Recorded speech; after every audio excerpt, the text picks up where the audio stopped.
toad. Okay, you can put your shovel over here. Put it right by him, about right there.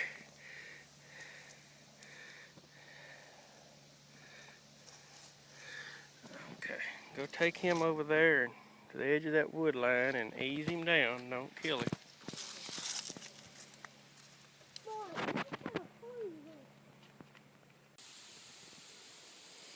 I got my pack right here. Today I think I'm going to play around with a few fire lighting methods and just kind of piddle around a little bit. But let's see here. Probably going to have to put my hands down to get to my pack and everything. In fact, that's what I'll have to do. I'll be right back.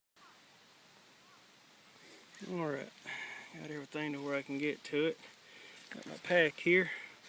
I love to use just basic 100% cotton balls to start the majority of my fires. That and a ferro rod, and I found that's been some of the best stuff that I can use. But today I'm going to try another little technique with some of this beeswax. I see a lot of guys on the internet doing it, so I said, shoot, I'll give it a try, see how it works.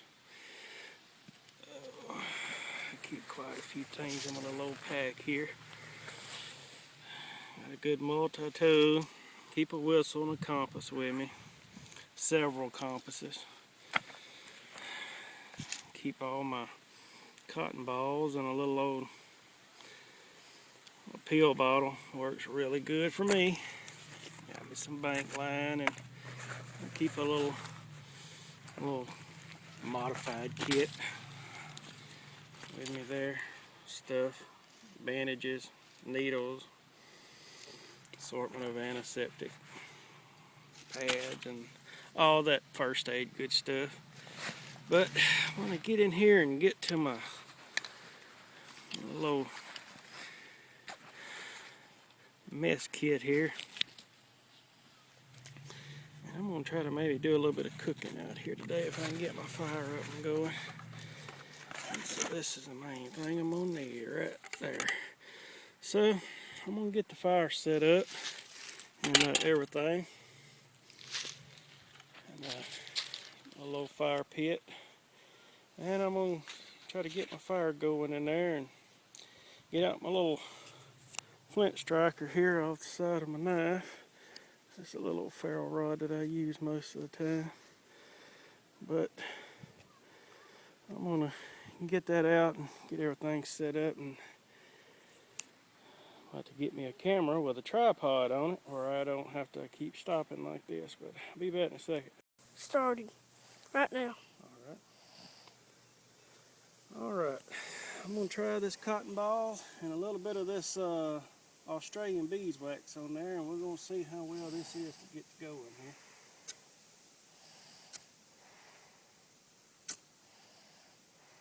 Sticky. So, let's see how long that burns. I ought to burn a little while with that beeswax on it. I'll be able to get a fire going with that.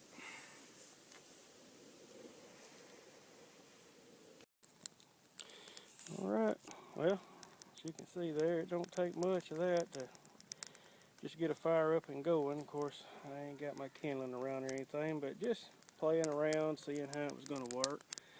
And that beeswax burnt for quite a little while there. Just a little bitty dab of it. So I'll get my kindling around real quick and see if I can get this fire to stabilize. Alright, a little old fire to going pretty good here, and I got me some water on the boil, and I'll make me a little bit of hot chocolate out here, so it's always a plus on a good cold evening like this. So got my cocoa ready, and water's getting close to boiling there. I see it smoking. I'll catch y'all in a minute. Me and my nephew out here enjoying a little bit of time together. Making this some good old hot chocolate. Pour some double chocolate in there. Alright, little man. Open it some more, because that ain't all of it.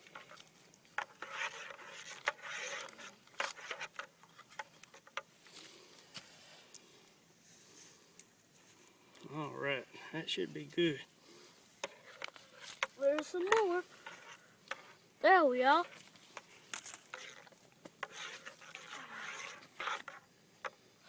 Yeah, that ought to be Well, good. y'all do know I have to wear gloves because hot chocolate's hot and my hands burn when I get hot stuff.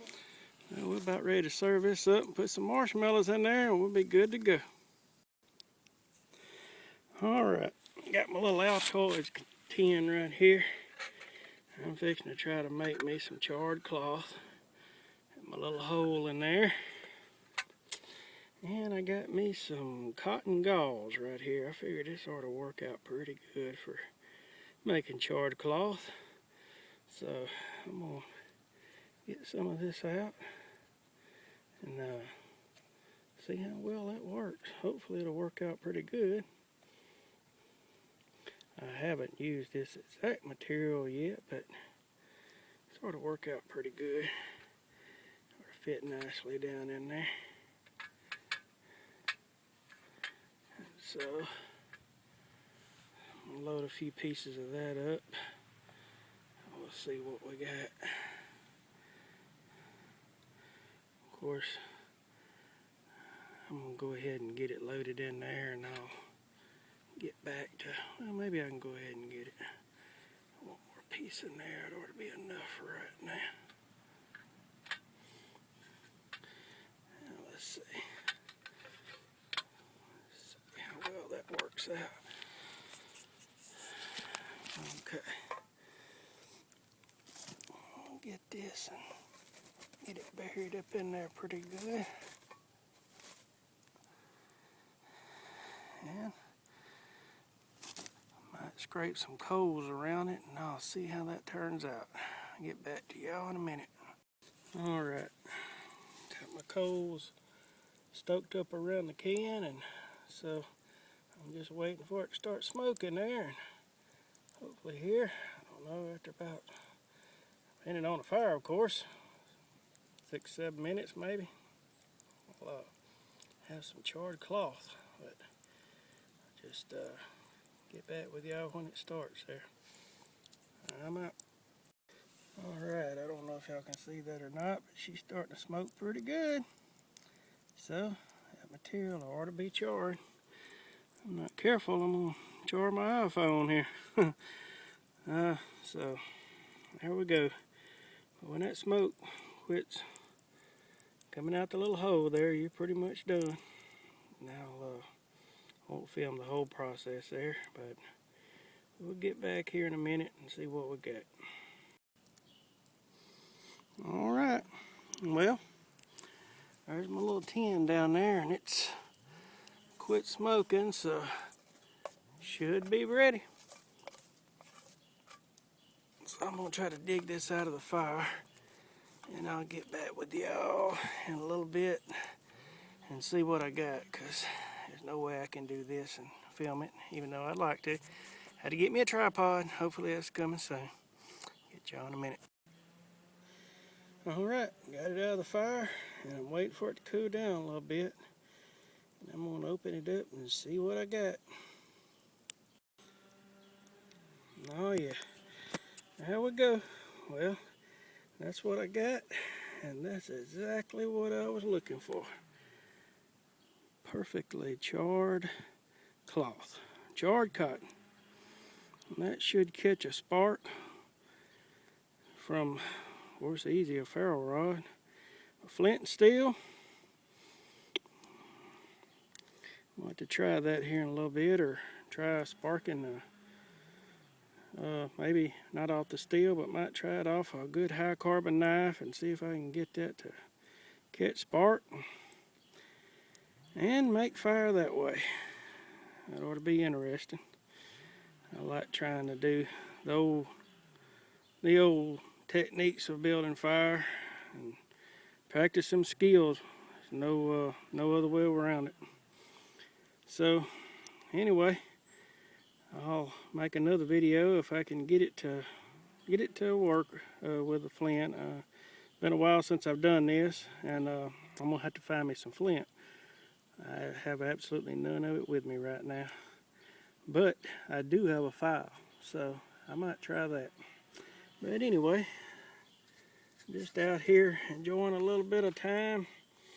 A little bit of time I have to myself off from work there. It's been all I've been doing here lately, so. Whew, man, I ain't hear nothing but squirrels around here. I know y'all probably gonna laugh at me, but I was standing here and I opened this up and I kept getting a smell, just a distinctive smell off of this charred cloth here. And for some reason there are the remnants of those little bits of Altoid powder that was left in this can mixed with that charred cloth. It smells just like when you buy a brand new pair of tennis shoes.